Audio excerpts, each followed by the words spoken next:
और कृष्ण की यही देशना है कि जीवन में सहज, सरल और साधारण रहो, क्योंकि करता तो वही है, हम सदा ही अकर्ता है। जो होता है उसी की मर्जी से होता है। इसलिए कृष्ण की इस सहजता और सरलता को हम धारण करें और धीरे धीरे समबड़ी से नो बड़ी की तरफ चले। हम सदा ही समबड़ी की तलाश में, कुछ बने, कुछ बन जाए, कुछ विशेष लोग पहचाने, सदा अपना अहंकार का झंडा लेकर हम चलते हैं।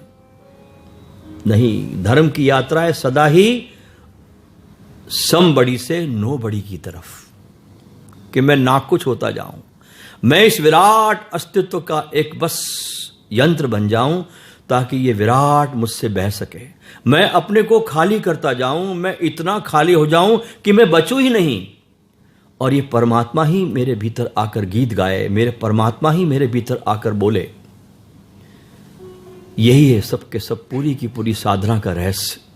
कैसे खाली होना, कैसे झुकते जाना, कैसे नम्रता के फूलों को अपने भीतर आने देना।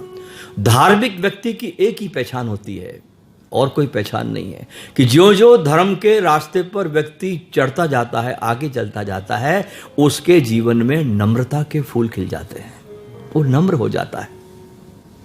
क्या तुम देखते नहीं कि जब कोई वृक्ष फलों से भर जाता, लद जाता है, तो कैसा झुक जाता है।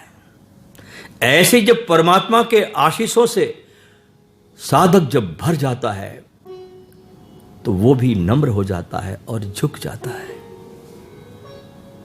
समर्पित हो जाता है।